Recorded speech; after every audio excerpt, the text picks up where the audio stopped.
Good morning, DJ and PK. It's 97.5 The Zone. Welcome in on a Monday morning. So much sports over the weekend. BYU's got a 6-game winning streak.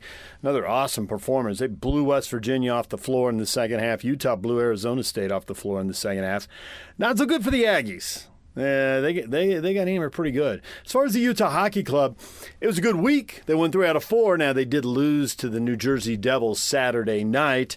Let's get to the best of the postgame show. Adrian Denny wrapping things up. DJ and PK, the Utah Hockey Club was last in action on Saturday night. New Jersey Devils taking a 3-1 victory at Delta Center as Utah was going for a 4-0 homestand, looking for their 5th straight win at Delta Center. Instead, Utah will settle for 6 wins in their last 9 games and a 6-2-2 record at home in their last 10 games, heading into a week where they get a little bit of a break between games. Utah just wrapping up 5 games in 8 nights coming out of the Four Nations face-off. They won 3 out of 5 overall and remain within just a couple of points of that final playoff spot. The Western Conference is on Saturday night. Everything went their way. Seattle beat Vancouver. Chicago beat Anaheim. Florida beat Calgary. Now one team we're looking at who's been hot coming out of the break is the St. Louis Blues. Utah will be next in action on Thursday in Detroit and Friday in Chicago. Coming into Saturday's game, New Jersey, the 3rd best record in the Metropolitan Division, looking for a 2-game series sweep of Utah, and they would get it. They jumped up 1-0 in the first period, a lead that they would hold for 20 minutes and 29 seconds. Utah did a great job of really withstanding New Jersey and keeping it a 1-goal game. Devils had 2 breakaways in 26 seconds in the first, and then in the second period, Mikhail Sergachev's 11th of the year, a new career high for him, tied us up. And then a big hit delivered on Liam O'Brien by, that was Curtis Lazar. One-timer, they score! Mikhail Sergachev lasers one in, and it's tied at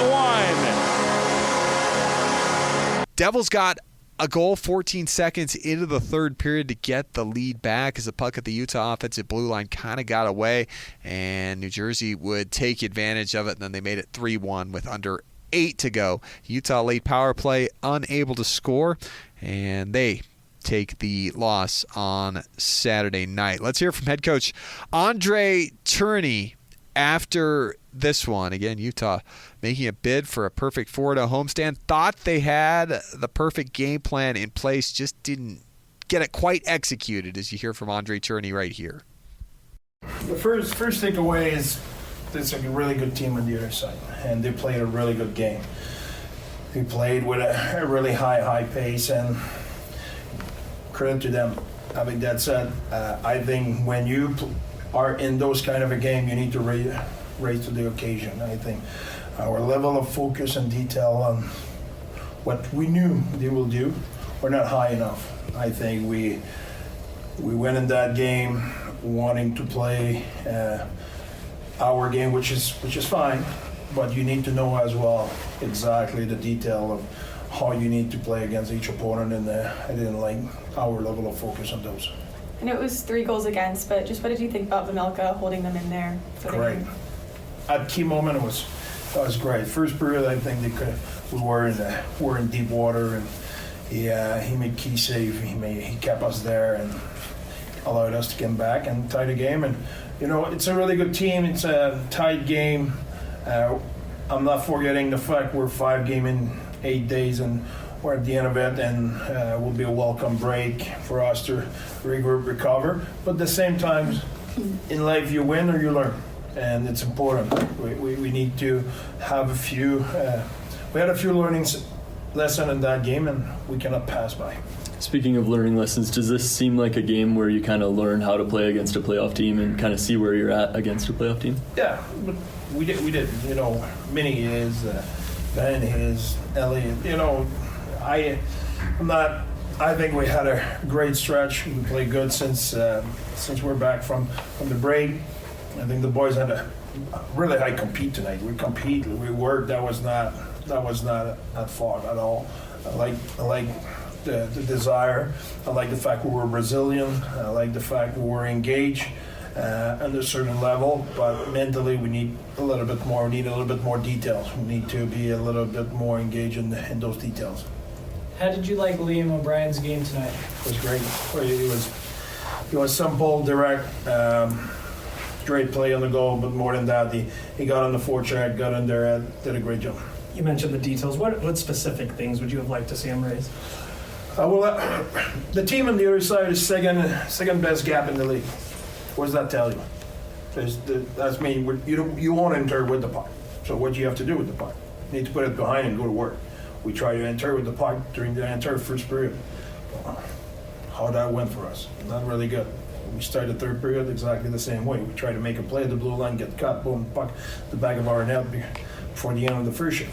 Those are we knew exactly what they are. They're two things. They have, like I said, second best gap in the league, and their strength is in transition out of those either turnover or transition situation. So you need to be ready for that. That is an example. We made an adjustment on certain thing we had to do in the D zone, the way they try to attack us, to score a goal, and the exact way we adjust. So those things are focus based. What improvements have you seen in OB's game, this season? I think the poise. That's a good question, Cole. I think the poise. I think he's really poised. He's way more poised with the puck, make more plays. And he's always been a structured guy, the guy who brings intensity, drags everybody in the fight, he show up for his teammate, he does a lot of good stuff. I really like it. But he has more poise in every situation. He doesn't let his emotion get the best of him, but he still has a lot of emotion. You talk about focus. Obviously, today was 5th game in 8 days. Can you assess that stretch? But does the focus also have to do with the fact that it's at the end of that stretch? Yeah, whatever. If that's the case, and which I agree with you. Okay, let's learn from it. There's nothing to be ashamed of the way we play. There's nothing to be ashamed of that losing against them, but. We want to make the playoff. We want to make a push. We're not looking for excuses. We're looking for solution. We're looking to learn from every game we can.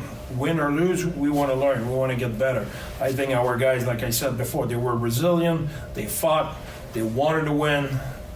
It will be a learning experience for us to take that and say, okay, what could we have done better? And next time when the emotion, the opponent, the game, the pace of the game, that was a hell of a pace out there. So, okay, when the pace will be higher, we'll be more equipped to react to that. That's just the way it is. That group showed me, showed you, showed everybody. They're getting better. They want to learn. They're hungry. They're resilient. They're engaged in our season and our performance. It won't be any different. I'm not saying it's them. No, it's us. It's we're together in this. It's coach, management, player, staff, everybody. We have a lesson to learn from that game, but we're together in that. We'll be resilient and we'll get at it.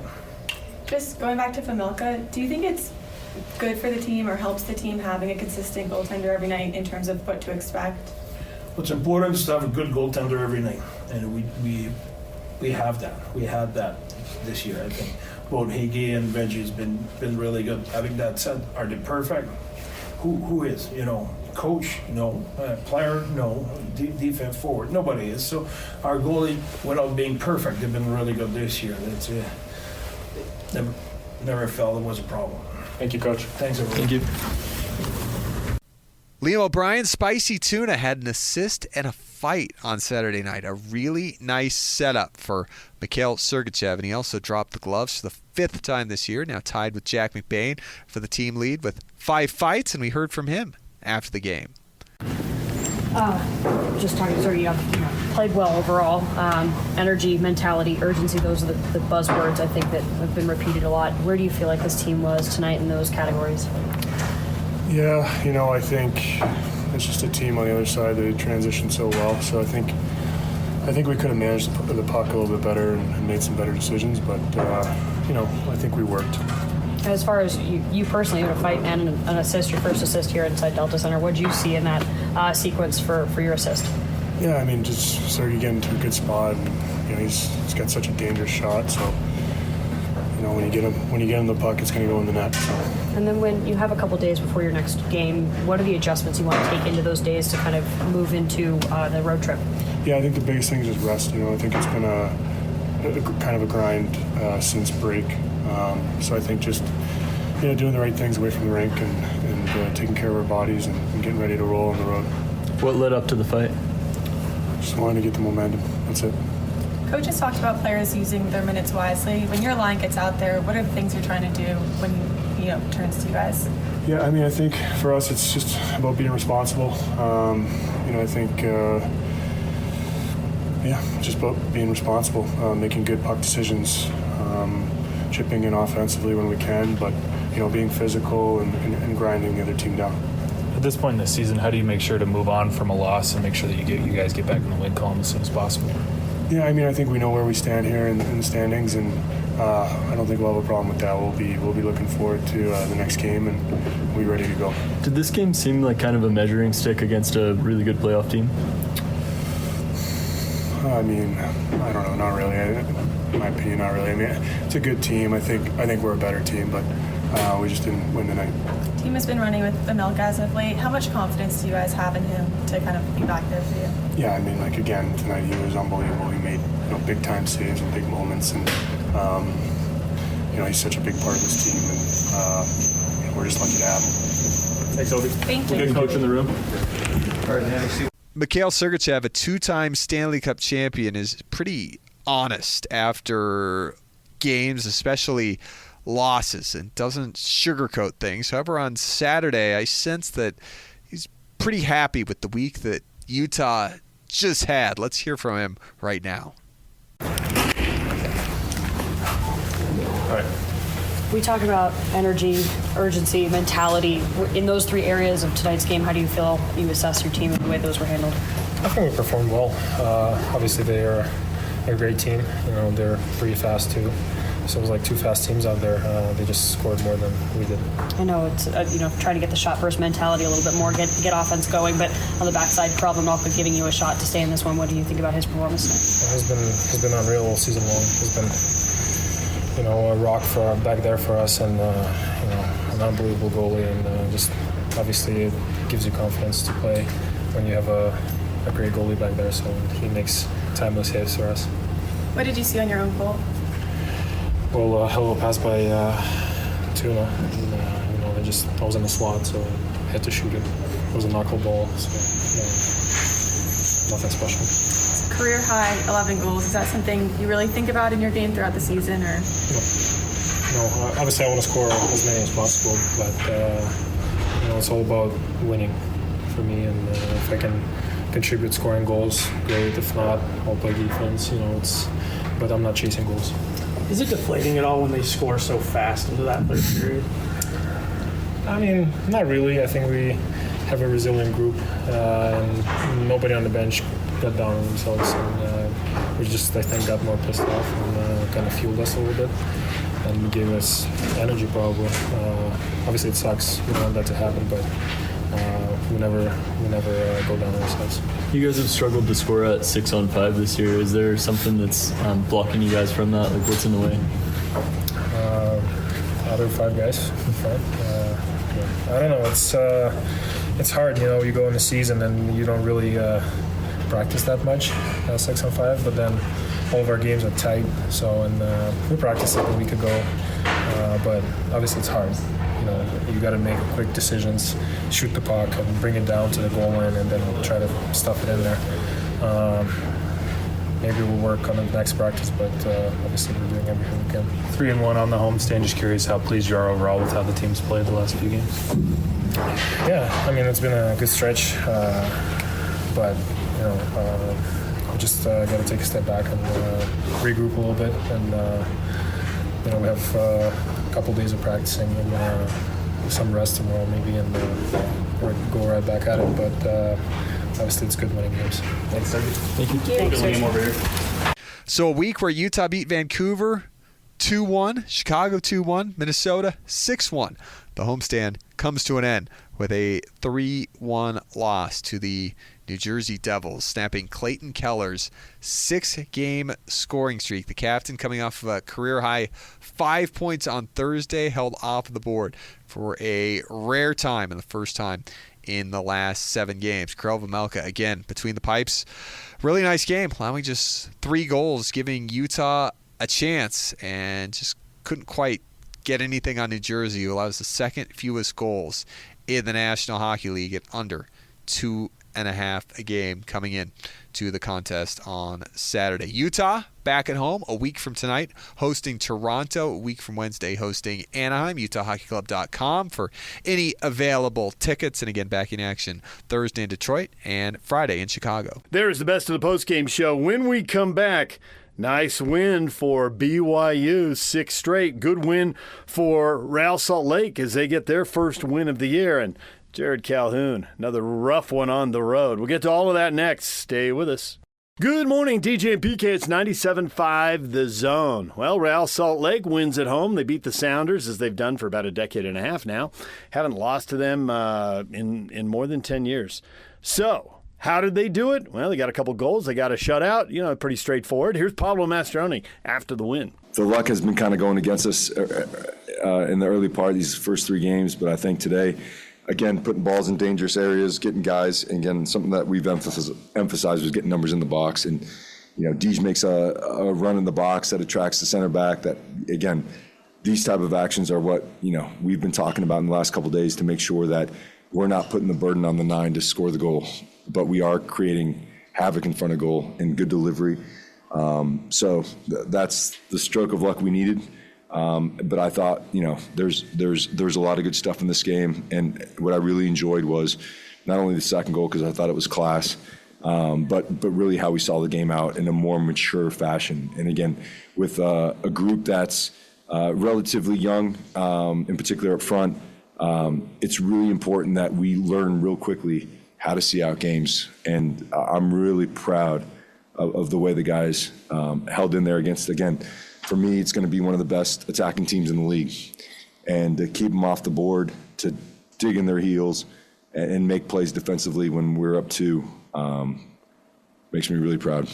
You got a pretty good look at both Ari and Forster today. Thoughts on just those 2 strikers that you have up top? Yeah, like I said last game, it's been unfortunate that Ari hasn't been available for us because today he did some really, really good things. I think his soccer IQ, running the channels, holding the ball up, all the little things really brought our team into the game. And then Forster coming in, again, making a play, and it was a fantastic play. I mean, it was top level, and I think for as much as it's been tough with just one striker. These 2 guys today did a fantastic job, and definitely a performance from both of them to build on. We saw a lot of change in the back line. Just talk us through the depth that we see with Glad, with Vera, with all the many guys that you guys have. Yeah, I think one of the things that we're excited about with this group is how deep we are in those back 6 positions, really. I think they've all done a really good job in their own different ways. And I think when you have competition in those positions, the training week becomes a little bit different. There's more. I have to make sure that I'm dialed in on a Tuesday. And today, I think the back line and Rafa were exceptional against what for me is going to be the best attacking team in this league. To keep them off the board, it was great. And obviously, Phil and Javain are still, suffering from a lack of preseason, and they both cramped up today. And those were expected subs, but subs that we had to be nimble with and deal with. So credit to those guys in the back line, credit to the guys that came in, and really just a really good team performance today. And then also, what did you learn from your team after a heartbreaking loss on Wednesday to all of a sudden turn around against a tough team like Seattle? Yeah, it says a lot. Again, we talk about mentality a lot in the locker room, and the reason why we talk about mentality is because we focus so much on the tactical aspect of it, on the technical aspect of the game. But really, what drives the needle are those unforeseen moments that occur in transition where the ball gets deflected, and are you dialed in for that moment? There's 5,400 moments in a football match, and you can't get one of them wrong. And today the guys were dialed in, and really pleased about how they responded after not only a tough loss at home, but really a tough start to the campaign. While Real Salt Lake was winning Saturday afternoon, Utah State was losing, blown out again. Midweek, they were blown out at Boise State. Now, on the weekend, they get blown out at Colorado State. Still have a great record, but things aren't exactly going in the right direction. Here's Jared Calhoun after the game. Coach, this game got away from you really quickly, and Colorado State shooting the ball well, but also getting a lot of good looks en route to those open shots. You hear me okay? Yeah, I can hear you nice. Okay. Colorado State got obviously shot the ball well, but a lot of those coming off those good looks too. Yeah, I mean, you got to give them credit. We just weren't ready to play. Obviously, this has been a brutal week for us, and got to regroup. Did you see this coming before? Yeah, I saw it yesterday in practice. We didn't have no pop, and that's on the coaches. You can blame whoever you want, but at the end of the day, we get paid to do a job, and we got to do our job better, and players got to play better. But, they get paid now, too. So it's a group effort. I think the entire organization failed this week. These are two very, very difficult games to play. It's all mental this time of year, Scott. It has nothing to do with schemes. And, I haven't lost like that in a long, long time. That was felt very helpless. You got to credit them. As Nico said, that's what we did to them in the first game. In the first half, we just didn't bury them. In the second, we just had a foul fest at the Spectrum. But, it's a mindset. When somebody whoops you pretty bad the first time, you're going to be ready to go the next time. And we try to explain that to our guys. But our offense has been atrocious this week. And just obviously these are two very, very difficult teams to play against. They're playing for a ton, just like everybody else. I'm not sure what clippings or brackets our guys keep looking at. But they probably need to stay off the internet and stay off Twitter and everybody's opinions and whatever else, and be present and try to win basketball games. That's what I've tried to do. I don't look at bracketologists. I don't until your name's called, or we had a chance to win a conference tournament this week, Scott, or a regular season title. So nothing ceases to amaze me in today's world. But hey, we got TKO'd. We did not get punched a few times. We got knocked out here today. So we'll take 2 days off and try to regroup. I know as a coach, your initial thought would be, I want to get these guys back in the gym and really hit it home, but you really can't. And probably 2 days off are probably good for these guys. Yeah, right we'll now. see. I mean, we got to get better. For sure. Jared Calhoun joining us. It's the post-game show. You start off the second half on that quick 7-0 run and looked like, okay, here we go. We might have a chance. And then just 2 big threes. And then after that, it just felt we like just kind of died. Yeah, we got to get our best players got to guard. Our best players haven't played defense. For whatever reason, the last month and a half, this defense has deteriorated. And really our offense deteriorated this week. We try to make plays on our own. You can't win plays and win games on your own. And we hadn't done that all year until this week. So, we'll see how we respond. Like you said, we'll take 2 days off, and then, you got Air Force coming in, and then you're right into the conference tournament. So we knew this was going to be a juggernaut of a week. Did we think we'd get beat by 30 points? Absolutely not.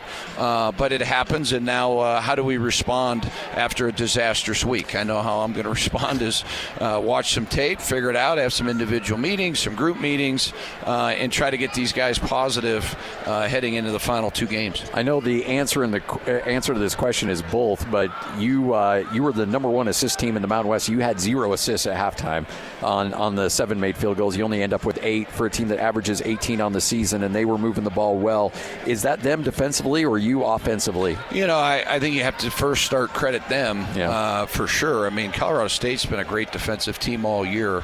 They're 3rd in the league, so credit them. But I just think, like I said, we've been trying to win games on our own the last 2 games. You're not going to do that. These are 2 teams that if you don't pass the ball and you don't make perimeter shots, they're going to make you look bad. All they do is pack the paint in.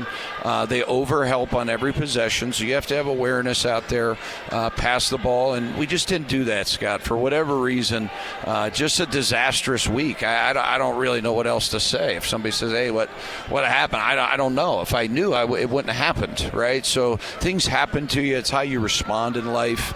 but just totally, I feel sick to my stomach for our fans. I told our players at halftime, we've got so much momentum right now in men's basketball, right? We really do. We've got, a coach that really wants to be here. We've got supporters that are really jumping in on the NIL. We've got a great fan base that's here. So I just feel like we let a whole bunch of people down because it's bigger than yourself. It's not about just the coaches and the players. It's about, all of our fans. And you got to credit Colorado State. I've watched their games. Their fans don't show up like this every game. No. You could say whatever you want. They don't. They did today. They had a big impact on this game. They were awesome. So credit to them. So we're going to need our fans to stick with us, get in there on Saturday. It's senior night, and hopefully our seniors will respond in a good way. There's the Aggies head coach, Jared Calhoun. Now, Kevin Young was in a better mood because his Cougars won big. They hammered West Virginia by 21. They've won 6 straight games. Here is Kevin Young with the media. I mean, that was ultimate tale of two halves, for us.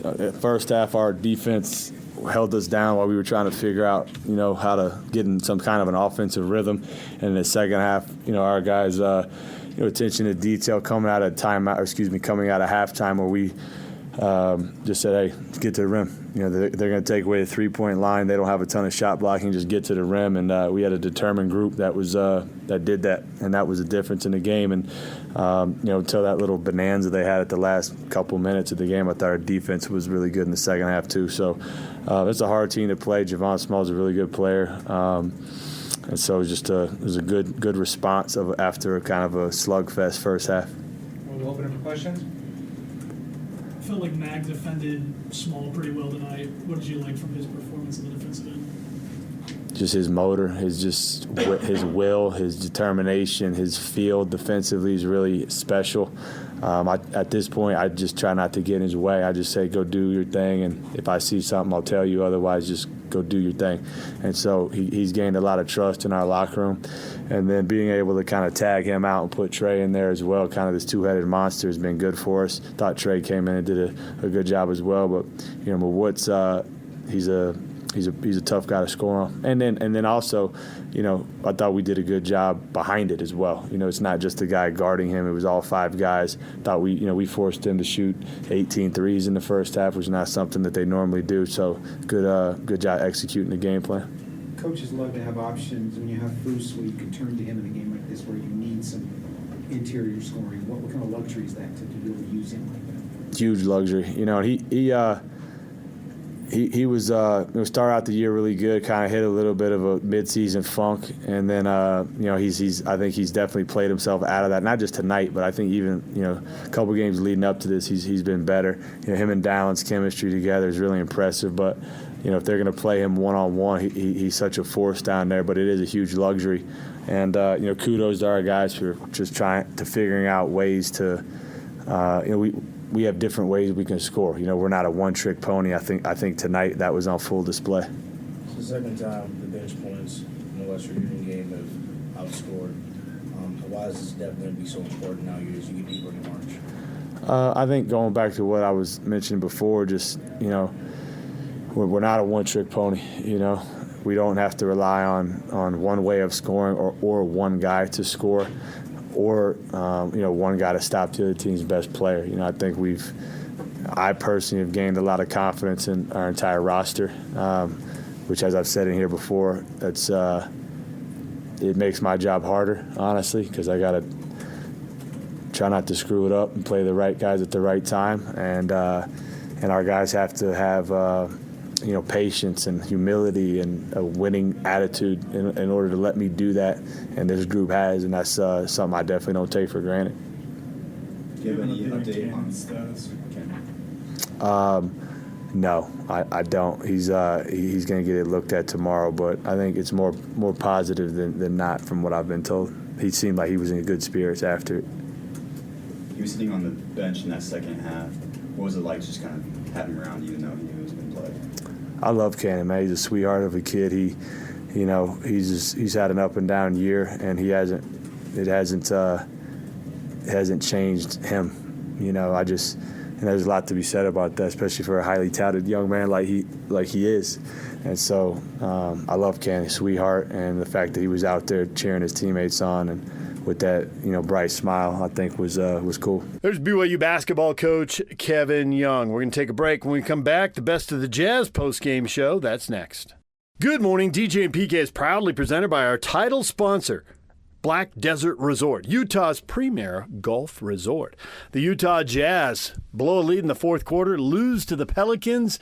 Let's get to the Best of the postgame show. It's your Jazz recap here on DJ and PK 97.5, the KSL Sports Zone. Jake Scott with you. The Jazz fall to the Pelicans last night, 128-121. The Jazz were led by Keontae George, who had 28 points coming in off the bench in 31 minutes. 21 points for Bryce Sensabaugh. Double-double for Kyle Filipowski, 12 points and 11 boards. And how about Oscar Shibwe with a double-double off the bench, 16 points and 13 rebounds, but the Jazz come up just short. Kelly Olynyk, the former Jazz man, with a big night for the Pelicans with 26 points and 9 boards. Let's get to the postgame sound and start things off with Jazz head coach Will Hardy. Just not enough attention to detail in terms of what we're trying to execute defensively. 76 points in the paint is unacceptable. I don't care who plays in the game. In the first half, they scored 36 points on layups and only shot 4 free throws, which indicates we're not making enough plays at the basket.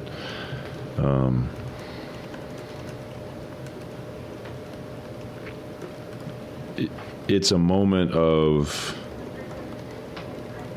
refocusing for everybody that wants to play more, because everybody wants to play more, and then you get a chance to do it and you go out there and you don't execute, and that's frustrating.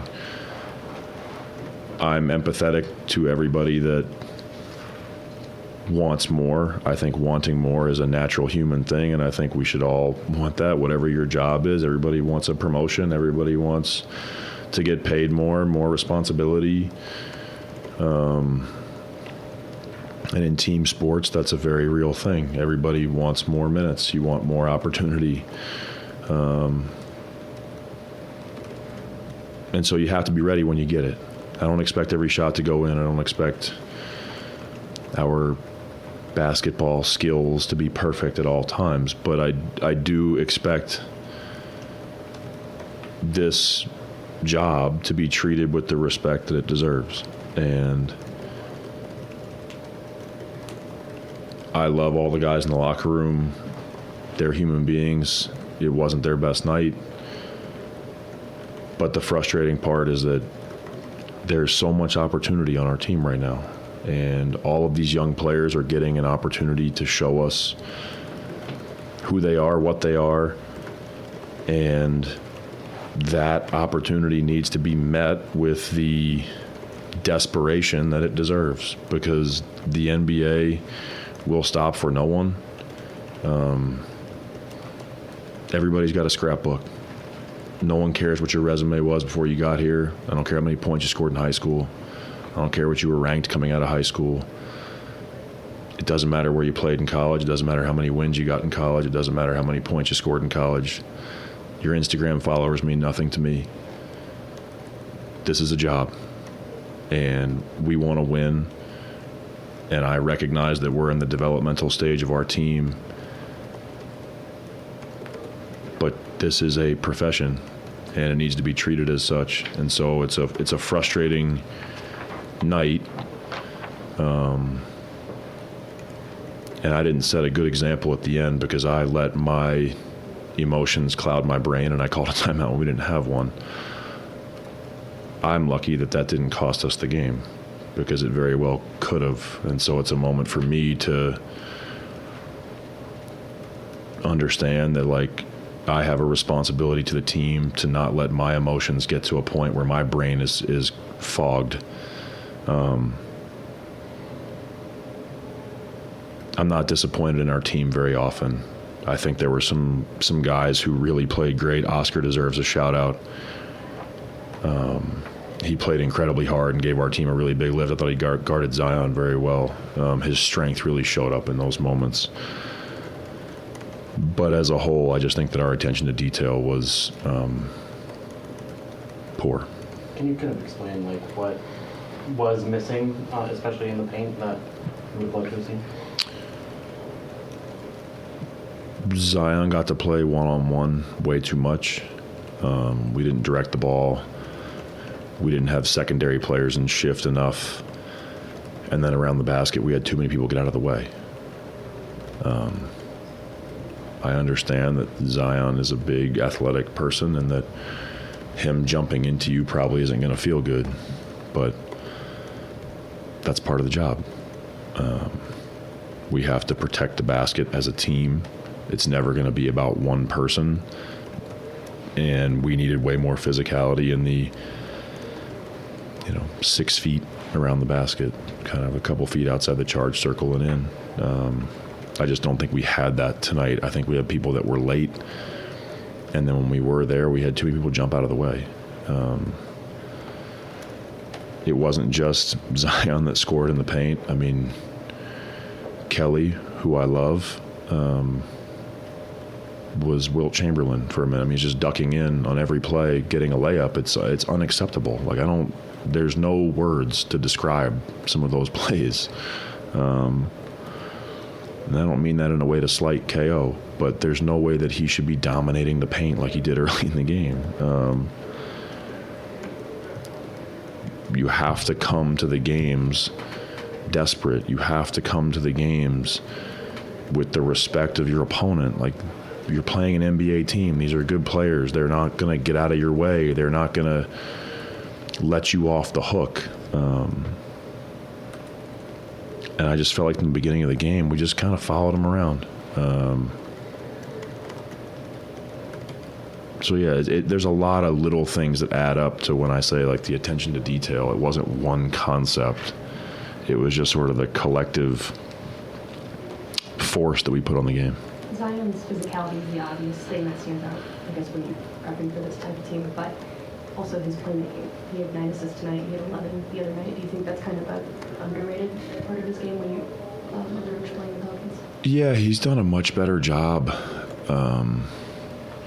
as his career has gone on, of recognizing the double teams and where the ball needs to go. They surround him with some good shooters. Obviously when C.J. McCollum's on the top of the floor or Trey Murphy's on the top of the floor and you have to go help, those are tough rotations to make. But, that's where, like I talk to you guys sometimes before the games about, you have to choose what you're willing to live with. And Zion playing one-on-one is not great in most situations. And so we need to have the first helper, and then we need to have the second person rotate to wherever the ball goes on the kick out. But yeah, I mean, Zion deserves a lot of credit because he plays with a lot of force, but he also plays with a good amount of poise. Like, he's not reckless when he plays. He's a really, really skilled player and an amazing athlete. With Oscar, what impressed you kind of most about how he played, especially offensively? You kind of mentioned the defense and the strength. And then kind of what is it that you'd like to see him in his development moving forward? Yeah, I think offensively he did a really good job in the pocket. It's something that he works on a lot because it's important for our offense to function, for him to be able to make some of those plays in the pocket. The great part about Oscar is he has amazing hands, so he catches the ball really well, and I think that was there from the beginning. You see it show up on rebounding a lot. But he's doing a good job of catching the ball in the pocket and not just letting his momentum carry him forward into that weak side defender. He's catching it and making pretty good decisions. So I'd like to see that continue to improve. I'd like to see him continue to improve playing handoffs. I think that that's something like with Walker, for example, we've slowly started to give him more and more opportunities to be the person handling the ball, and he's getting better at it. I think Oscar can do that as well. And, Oscar, he has a really tough job because he's not with us much. And he does such a great job with the Stars, and there's a lot of common language that we use with the Stars, but there are a few differences. And so I think ultimately for him to get way more comfortable being our lead communicator on defense, which you'd like for the 5 to be, he would need to be with us for an extended period of time. So I don't want to be overly critical of that. I think Oscar does an amazing job of,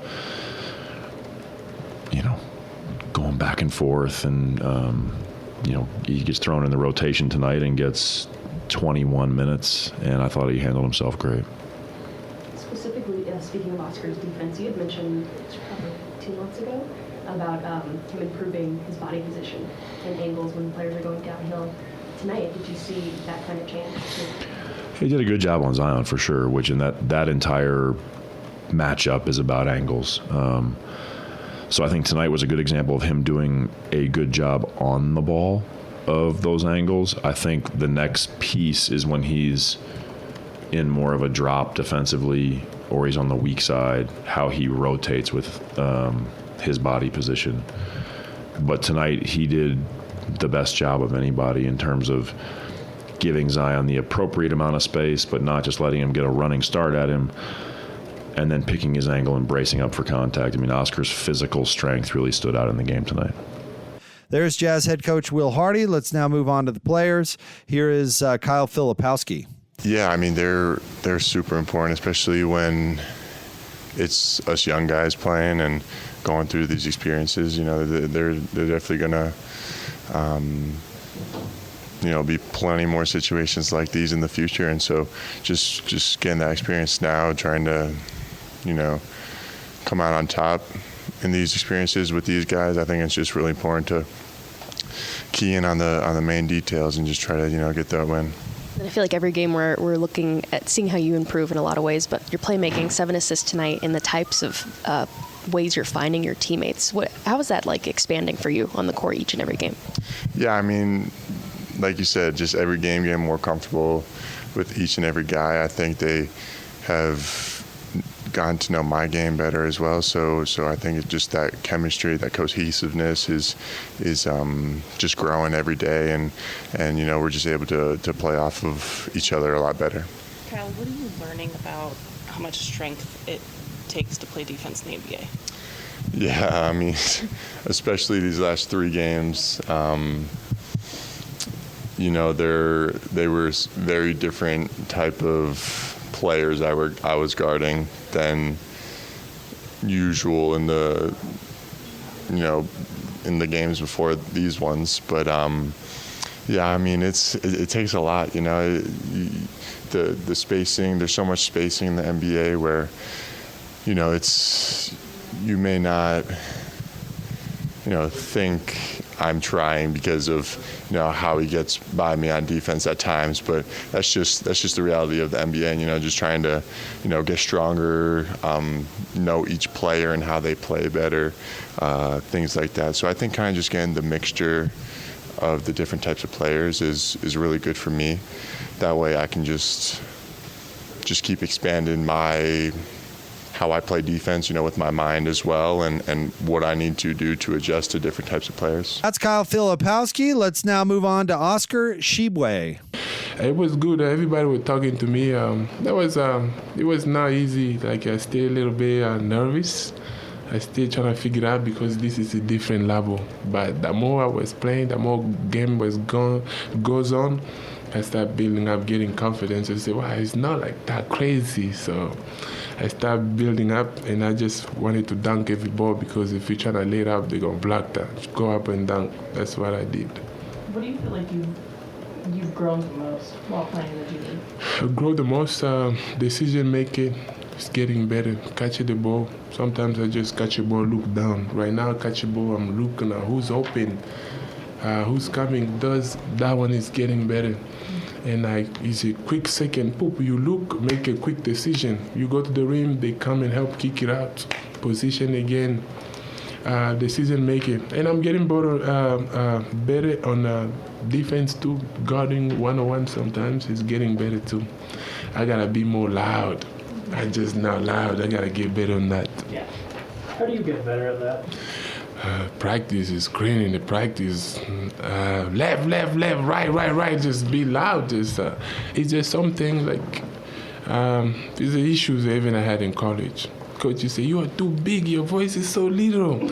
I say, Coach, you got practice. I say maybe we got to put you in a choir's class so maybe you can get better. So it is something I have no choice but to practice because the team gonna need me to be loud at some point all the time. I'm curious, how has it been playing with Isaiah Thomas with the Stars? Isaiah Thomas is tough, so I love it. Every time I know he's in team we're playing, I say, yeah, this is my chance to get the ball because, and he shoot too. When he's open, he shoot it. That's the good thing I like about him. He's not like do too much, shoot it. He miss it. He know I'm down there. He told me, grab the ball and find me again. So and whenever he got two people on him, he's find me. So you gonna see him come on because I set a good ball screen. You're gonna get him open. This big sometimes they dropping. When they drop, he shoot the ball. And you know me, I'm not going back. I'm going to find it to see if we're going to miss or not. It's been an honor. That's it, the MVP. For me, I have one day I'll tell some people, say I did play with Isaiah Thomas. So it's a blessing. Oscar Tshiebwe, 16 points, 13 boards, but the Jazz fall to the Pelicans 128-121. Up next, the Jazz back at it tonight, taking on Detroit at Delta Center. Tip-off will be at 7. Pregame begins at 6. When we come back, what is trending? The headlines are next.